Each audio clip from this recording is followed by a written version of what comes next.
So we are back, continuing our series we've been doing all off season, getting close to the end, predicting every single game from every single division. This week, as you can tell, we are doing the NFC South. Even though I have a Panthers pennant up, I promise I will not miss on them as badly as I did last year, at least I hope. I'm not even going to say what I had them at last year because that's too embarrassing. You can go dig for that yourself if you want. Um, but we're doing NFC South this week. We may also be doing another division, so stay tuned for that. But yeah, so this is not the greatest division. Not necessarily one we were too excited to do, because all of these teams are kind of either middling or terrible. But there's got to be one that's the worst of them all. Simon, who do you have in last? This actually might be a bit of a shock because I do not have, I think, the generic pick, the go-to pick going into this season. Oh, I went a little bit against the grain, depending on how you're looking at it. Maybe, who knows? Maybe this isn't that shocking. But I have the Saints. okay. When I look at this team, honestly I feel like they're more mediocre, and I think I have them on the lower side of how good or bad they probably can be. But I've never been a big fan of Derek Carr, and he hasn't really been that successful so far as a Saint. I think the chances that he No. falls off even further is not that. It's not that far away, I think. And with what they have around him as well, he doesn't have a lot of weapons outside of Kamara and Olave. And their defense is pretty much gutted at this point. They other than, well, actually, they've got a few stars, but it's depth where they're really lacking, at least in my opinion. Older stars. Older stars, yeah. That's a better way to put it, actually, yeah. I think I have them going 5-12, which is pretty Okay. brutal. It's pretty brutal, but I don't think it's that unrealistic. Mm-mm. I don't either, because I have them going the exact same record. I also Okay. have the New Orleans Saints at 5-12. I do not have them in last, which may be a spoiler for another team, and B also how bad I think this division is. Yeah. But no, they're 5-12. They're not last in the division, but I believe they're still like third last in the conference. Yeah, they are. No, I don't think they're going to be very good. You know who the New Orleans Saints are? They are the Detroit Red Wings of the NFL.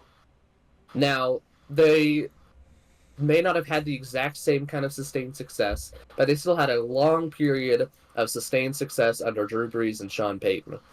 And I feel like for the longest time, every offseason, you look at the Saints and you go, wow, they're about to be like $50 million over the cap. Wouldn't you think it's probably time to start like trading off some pieces and starting to rebuild? But they never quite do that. It's always just restructuring, pushing stuff down the road, and Mickey Loomis is very good at that. But that ultimately kind of puts up a roadblock for you to say, we're in this position where we don't have a lot of talent. We've kept along a lot of guys that are getting older. You look at Cam Jordan, I mean, he's still a good player, but the level in which he's dropped off from where he was before is quite incredible. Even you could say the same thing for Kamara, and running backs have a lot shorter shelf life. Yeah, I don't know. I feel like they didn't get a lot of value for the pieces that they had, and they were kind of just stuck in the middle for a long time where they were a really bad team, but it wasn't like they're a very bad team, and it's like, oh, they've got a lot of young players, a lot of promise, a lot of draft picks. None of that. It was very much just it's a lot of older players who can kind of push you along maybe to 7, 8, 9 wins, but you're not going to go anywhere, you're not going to make the playoffs. And I honestly think that's one of the least enviable spots to be in, especially when you don't have a quarterback, especially when you're kind of handcuffed, when you still have some good players that might push you away from like top 5 draft pick conversation. Yeah, I don't know. It's really, really rough in my opinion to be a Saints fan. I think honestly, Saints, if you go 5-12, that might be a good thing for you, just to hit the reset button a little bit. Because otherwise, I think they're kind of just stuck in limbo. I have a friend, Kean, who's a big Saints fan, and I've kind of talked to him about it, where it's just like, I don't know, I think a lot of other teams in the NFL are worse, like have worse rosters, worse talent, but I would rather be in their position because at least they have something to build upon. If I'm the Saints, like I don't know, other than like Olave, I don't know how much there is to build on there. So this is a team that I think will be in the basement this year, and I think we'll be in the basement for the next like 2, 3, 4 years maybe. It's not a good outlook for me. And I think that's fairly hopeful too, because I honestly, when I say that I think 5-12 is the bottom of what they can do, I and like you said, that'd be a good thing for them. I think realistically, with the talent they have, they're probably more. I could see them going 7-9 at the highest, which, like you pointed out, that's outside of top five. You're probably going like, I don't know, what 9-10, like you're not setting yourself up for the future at all, and you're just like you pointed out, you're kicking it down the road a little bit, and that's probably the last thing this Saints team needs. So 5-12 would probably, like you pointed out, it'd be a good thing for them more than I think. But we can move on. Because I think the more interesting conversation is coming up here with the team that you have in last, considering you have the Saints going 5-12 and they're not even last. No. I think this is one of the worst divisions in football. It has been for a very long time, honestly. Like, I remember even back, like, 10 years ago when it was like the Panthers are making the playoffs with a losing record, that kind of thing. Hasn't gotten a lot better since then. So, to kind of bring that up, the team that I do have in last, I'm correcting from last year, where I thought they would be good. I have the Carolina Panthers in last.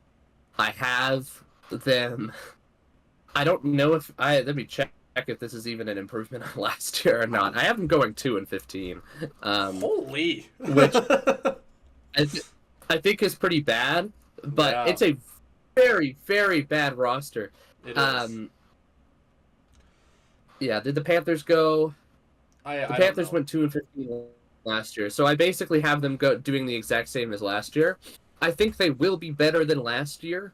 Yeah. But I don't think it's going to show up in the win column just yet, because I think you have to look at a couple things, like how much better did the Panthers really get? I think there's a couple of key areas where you have to look. I think coaching, you hope they got better. You hope Dave Canales can do what he did for Geno Smith and Baker Mayfield to Bryce Young. They got better receivers, which I think is a great thing. I think that was one of the huge things holding Bryce Young back, was just that nobody was getting open. So to bring in guys like Deontay Johnson, Xavier Legette in the draft, I think that's huge. But other than that, I'm looking at this roster and I'm like, I don't know how much has changed from last year. Like, you bring in Jadeveon Clowney on defense, but I don't necessarily know at this point in his career how much of a difference maker he's going to be. Yeah, I don't know. It's a lot of the same. The offensive line is slightly improved, but I do think that's giving overpays to a lot of guys who who are better than what they had, but aren't necessarily going to be like these all-time great offensive line players. Like, as a Seahawks fan, I know Damian Lewis was very good for us, but he's not going to, he didn't deserve that contract. He's not going to set the league on fire. I don't know. I think in my head here, I'm looking at the Panthers and going, okay, I think you're going to be very bad. I think not having the number 1 pick in the draft didn't help, because they basically didn't have a first-round pick, even though I believe they did trade back into the first, but you basically didn't have a first-round pick, even though you were the worst team in the league, so that takes away a lot of your advantage right there. But I think the bar for success for the Panthers is not how many games they win or lose. It is how well Bryce Young plays. If they go 2-15 and they're getting blown out in all these games and Bryce Young is throwing interceptions, then this outlook looks terrible. If they go 2-15, but Bryce Young is keeping him in games, if he's playing a little bit better than last year, if he's playing with more confidence, then this season looks a lot better, even if the record is bad. Because even though I do think this is a bit pessimistic, I think this is their absolute floor, and I do think it's a little bit harsh. I think that the record doesn't really matter, because we know they're not going to make the playoffs. We know they're not going to be very good. I just think it depends how much you see from Bryce Young. That's why Dave Canales was brought in. They made this huge investment in a quarterback that hasn't paid off. So they need to see growth from him. So that's what this season about. I think the record prediction is basically doesn't matter in my opinion. It's all about what we see from Bryce Young and how he can improve from his first year to his second. Yep. And I think I don't even disagree with a lot you said there, but it's kind of funny. I think you have their floor, and I probably have their ceiling here, because this is probably going to be one of the largest gaps we have in win and loss. Wow. Solely just because of how low you have Carolina. I still have them missing the playoffs. I want to say that first and foremost. I still have them being a bad team, but I think maybe I'm more hopeful on Bryce Young than he deserves. Maybe I'm just sitting here and kind of going, maybe he'll turn it around. I have them going 7-9, which again, ceiling. I want to emphasize ceiling. That is as good as they possibly can do with all of the pieces that they have added. Even if most of them I would still describe as mainly mediocre. Like you pointed out, it's a lot of overpays. I think Deontay Johnson is huge. I think that's going to be a massive help for Bryce Young, because I think that alone just helps their wide receiver room, which was so terrible last year, so much. It gives Bryce Young a true number one target. And that defense is not impressive by any means, but I don't know, man. Maybe they can do something. Who knows? I think 7-9 I don't think is that unrealistic for them, honestly, but I don't think there's not a way in hell that they do any better than that. But to go 7-9, we need to see Bryce Young have a remarkable sophomore season here to completely just flip what he did last year. Yeah. And I wouldn't be shocked if it happened. Again, there's a lot more pieces around him, and I do believe in Dave Canales as a coach. I think it was a great hire. But I think in my head I see it playing out in terms of more like they're not winning games, they're just more competitive in the games that they do play, and they just look better. Again, I do think 2-15 is a little bit harsh. I think there's some games, like looking through game by game, like that I could flip. I have the Raiders beating them. That could go either way. I have the Broncos beating them. That could go either way.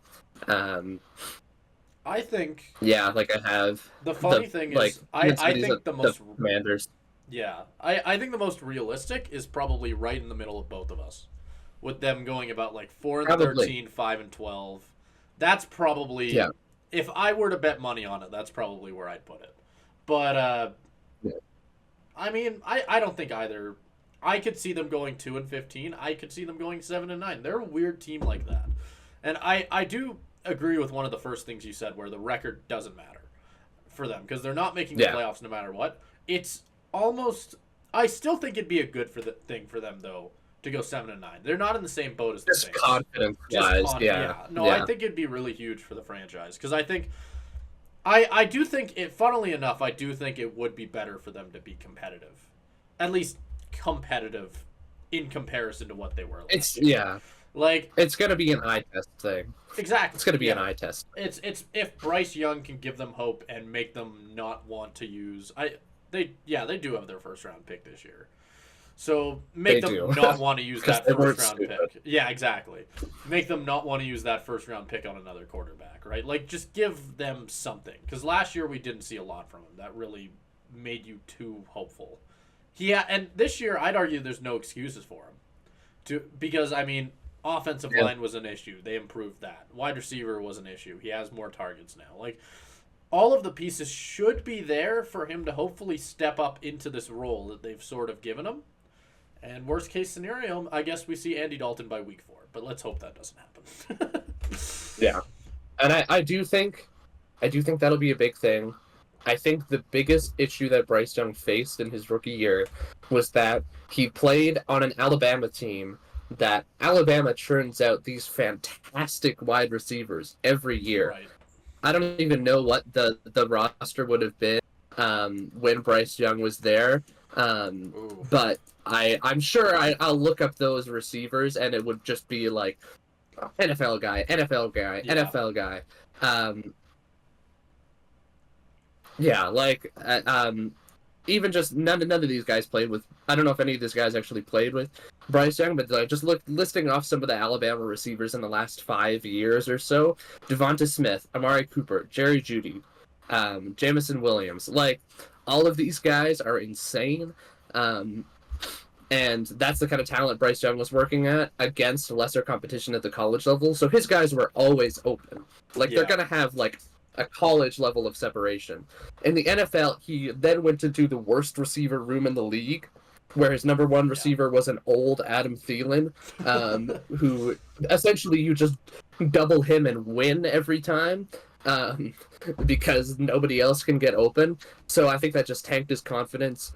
So I think adding Deontay Johnson, adding Xavier Legette hopefully does enough to the point where you're saying, okay, he's got more windows to throw into, he's got more time with that offensive line. Hopefully that solves a lot of issues. Again, It's not the record, it's how Bryce Young plays, how confident he is, and just kind of how our perception might change on the Panthers by the end of the season. Yeah. And with that being said, I almost look at Bryce Young as a floor quarterback as being as good as the weapons around him. I could see him turning into a bit of a system quarterback in that way. Like, as if we see him continue in the NFL here. And honestly, with that being said, he has all of the weapons. Right? Like, Deontay Johnson for Pittsburgh, was one of the better wide receivers in the NFL for a good while. Like, and he still is. Like, I don't think did he have a fall off last year? I think his thing is he just has trouble catching the ball sometimes, right. But he gets open. Yeah. Well, that's the thing, right? Like, if Bryce Young's hitting him in the hands and he drops it, nobody's going to be going, Bryce, what are you doing here? Like, it's... Yeah. At least you just want a reason to not blame Bryce Young. Actually, more than anything else this year, I actually would say that is the number one thing for the Panthers, because you're going to be bad. You are going to be bad. Whether it's 7-9, whether it's 2-15, you're going to be bad.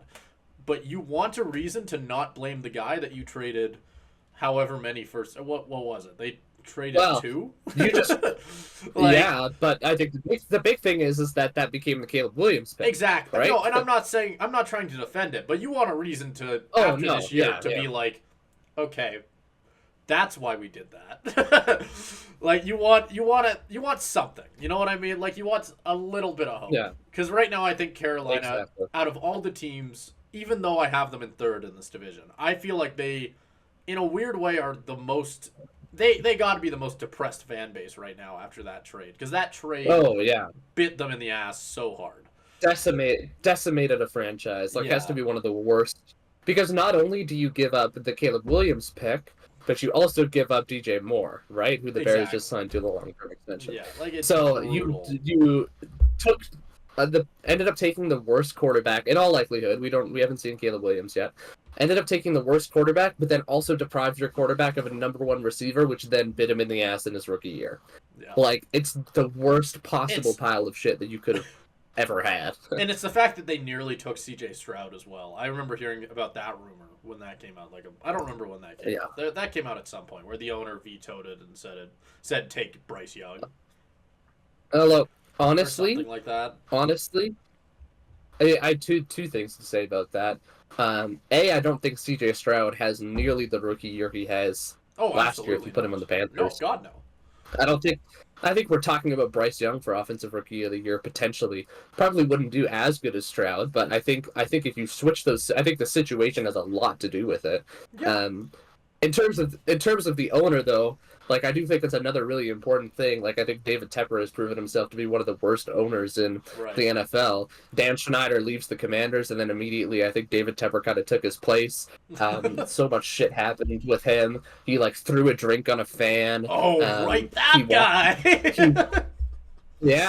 He walked into a Carolina bar that said, like, they had a sign outside that said, let the GM make the picks this year at the draft, and he walked in to demand to get taken down and stole the guy's hat off his head. I didn't hear about that one. That's awesome. There's video of it. You should look it up. It's very funny. Yes, there is. There's security cam footage of it. We kind of learned our lesson last week about putting video on the screen, but I'm tempted for that one. That's why we're saying, like, go look it up. Go look it up. Go find it. It's fantastic. Sure. It's fantastic. But yeah, like, I think ownership more than anything is another reason the Panthers fans have to just be depressed. But I mean, there's some reason for optimism more than there was last year, at least. Yep. So. No, I It's think so. something. Well, maybe not at the beginning of the year, but compared to the end, I do think they did all of the right things to right the ship, if you want to look at it like that. All the things they could have. Yeah, to a certain extent. Yeah, Yeah, I think we yeah, can move on though. To I have a funny feeling we're both going to be in agreement on the team that we have at second here, unless you decided to go probably. way off the make a shocker pick here, because I have the Buccaneers, and I feel like they're kind of Yep. they're going to be the chalk number 2 here after all the moves that the Falcons made. I think that they're going to be the fairly obvious set number 2, because they're still a lot better than the Panthers and Saints, at least in my opinion. I think that they Yes, absolutely, yeah. absolutely. And the funny thing is, I don't actually feel like my record for them represents that. I feel like I have them going on the lower side of what they possibly can do.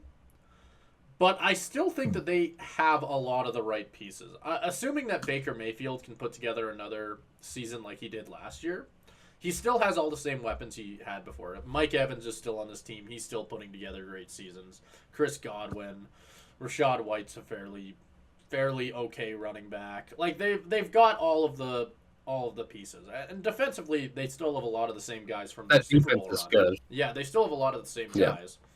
When I look at this defense, I recognize a lot of the same names. So I think when I say my record here, Buccaneers fans, I'm saying this is on the bottom half. I'm not saying that they can't do better than this, but I have them going 8-9. I just have them even in this division. I still have them just like, and they just barely. They don't make the playoffs obviously at 8-9, but I don't Yeah. think that I don't think that they it's out of the possibility that they can do much better than this. Yeah, I mean their schedule is pretty easy. I also have them going 8-9. Oh, okay. Which again, I think I agree with you to say like they could definitely do better. I wouldn't say it's their floor. I'd say it's probably about the middle. I think they could. Really? I could definitely see them overachieving, making the play. Because I mean, think about it. Last year they went 9-8.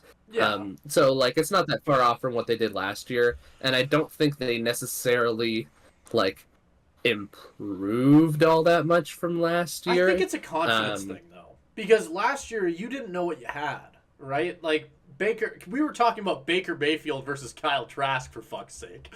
Like, it wasn't like you didn't know what you had going into the season. This year, Baker's the number 1. There's no competition. He's in the driver's seat. He has all of the reasons to assume that it's his job from now on. I think a lot of the pressure is going to be off this team. I think because in a funny way, a lot of people were cheering on this team like as their second squad. I think because of the fact that it was Baker's redemption, and they had that chance to slide in to the playoffs as a 9-8 team and just maybe mess some shit up. Who knows? But I think when I look at this roster, I see a team that absolutely could do better than this. I'm not saying that I necessarily think they can compete with the Falcons, because I don't think that they are quite on their level, but I do think that they can make a push for the playoffs. I don't think saying that they are a playoff team is an insane statement by any means.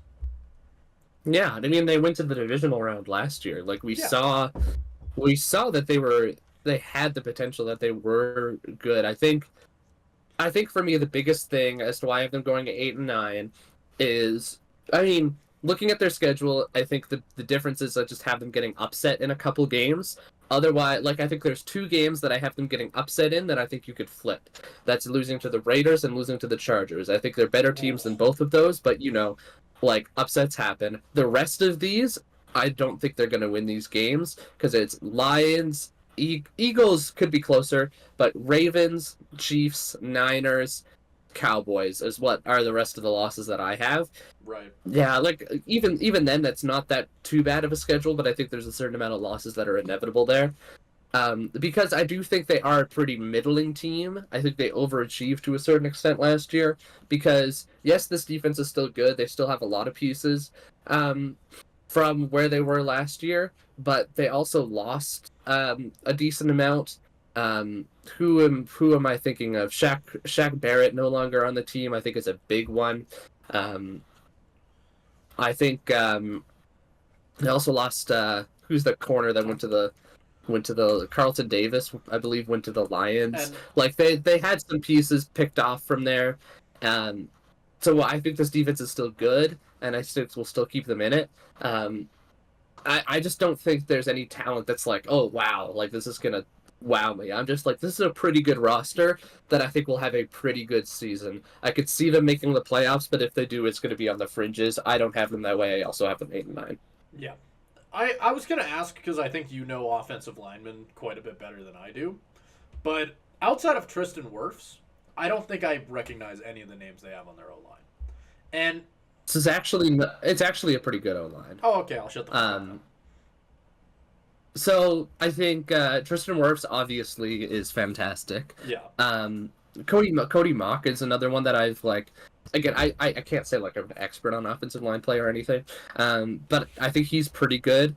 The one that I'd be excited about if I'm the Bucks is Graham Barton at center, because Graham Barton was their first round draft pick, That makes which sense. I think will be really, really important. And another thing that, again, I can't say I've watched a lot of Graham Barton tape. I can't Right. say that I know his play style or anything, but there's one thing that I will go off of, and that is center historically is the position with the highest hit rate in the first round of the NFL draft, period.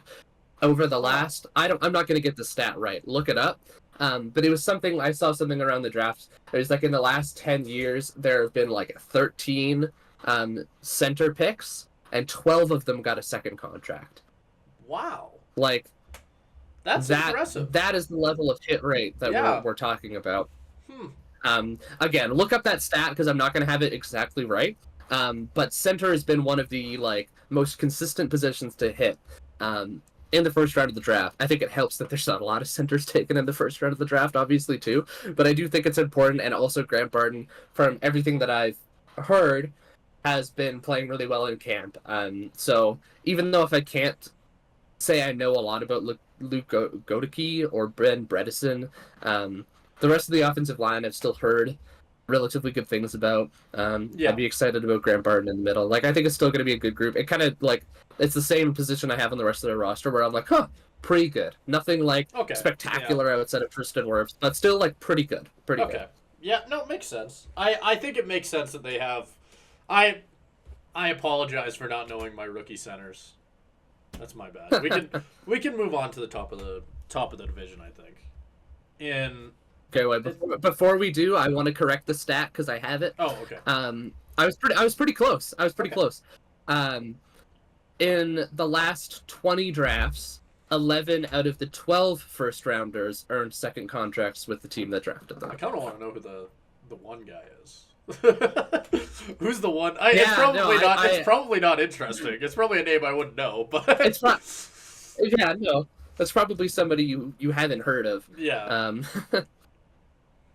Hence why they didn't get a second contract. Yeah. No, there you go. But yeah, that's interesting. But no, it's a hit.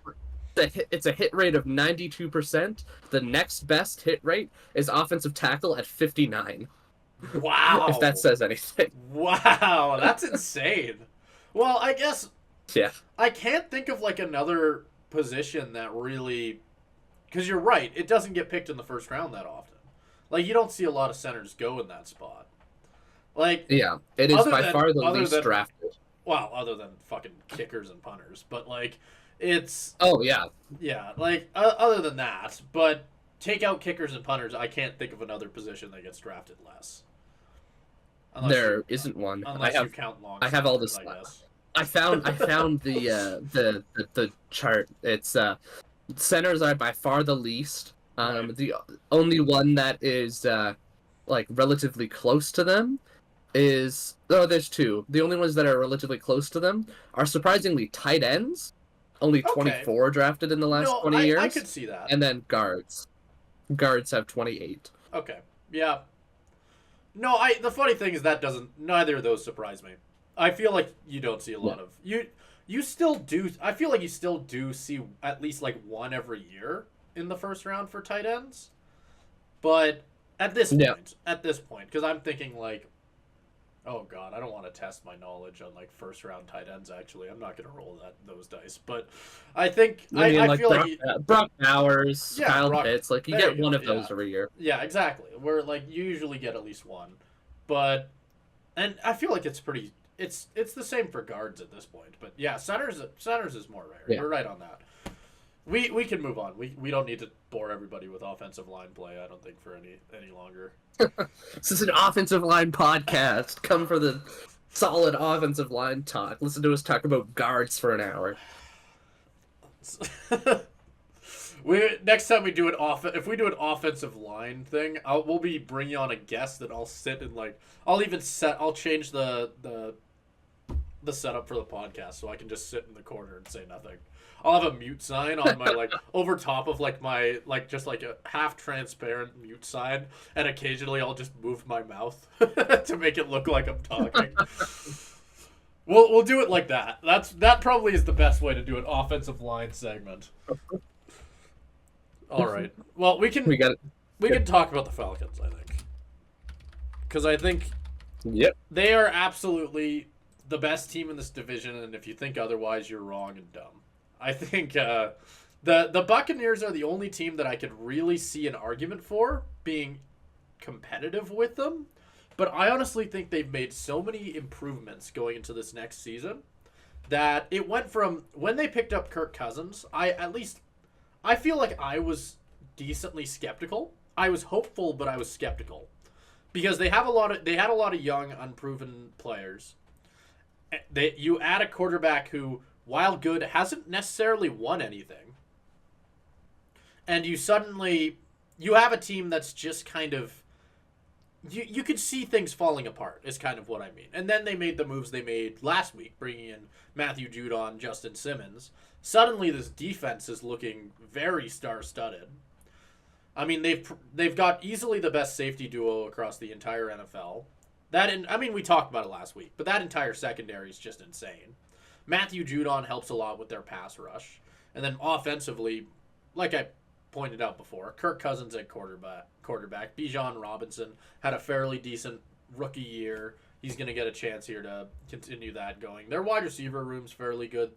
I thought I heard that Darnell Mooney was injured, but they don't have that on ESPN here, so I'm assuming I'm wrong.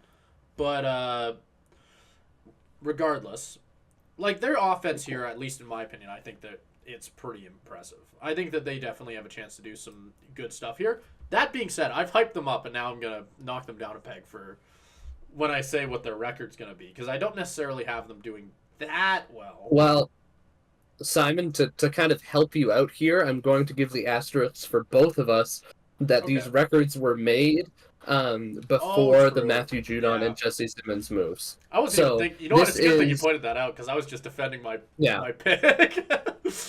Because we made these like back when we started this series, right? Because obviously you have to pick all the games. That's the fun. So we didn't know. Yeah, exactly. So we didn't know that those moves were going to happen. I think I'd also give I think I'll still make a little bit of a different case than you, but I'll give the kind of asterisk that I'd probably pick them to go 1, maybe even 2 wins higher, and I'm sure you'll probably say the same. No, and I do agree with that. I wasn't necessarily thinking about it. I still think that this record isn't unrealistic, but I will say that I don't think their ceiling necessarily got raised by the addition of Justin Simmons and Judon. I think their floor did more than anything else. Because I think having a good defense, it won't necessarily win you every game, but it'll keep you in close games, right? That's more the important thing. So if that more than anything else might help them, who knows? I have them going 10-7, but which feels more mediocre. I want to give them more credit than that, but like you pointed out, they hadn't made the Matthew Judon move. They hadn't made the Justin Simmons move. Now that you pointed out, I do agree with you. I do think I would have added maybe 1 or 2, but I don't necessarily see them doing better than 12-5 feels like a ceiling for me, and that everything would have to go right. It'd be Pro Bowl season for Kirk Cousins, a lot of breakouts on the offensive side, and this defense just immediately meshes. Yeah, and I will say too that initially my reaction to 12-5 is like, nah, there's no way in hell. Really? Frankly, oh yeah, which I'll get into, but I Okay. will say in defense of that ceiling, their schedule is an NFC South schedule, and there's a lot of cupcakes in there. Yeah. Um, Especially because they didn't even finish first in their division last year. Yeah. Like I have them getting upset quite a few times, which again, one or two of those I'd probably flip. Um, but yeah, like if you flip some of the upsets I have, like you could see them getting there. There's not a lot of like tricky games on their schedule. Um, but yeah, I can give my prediction for them.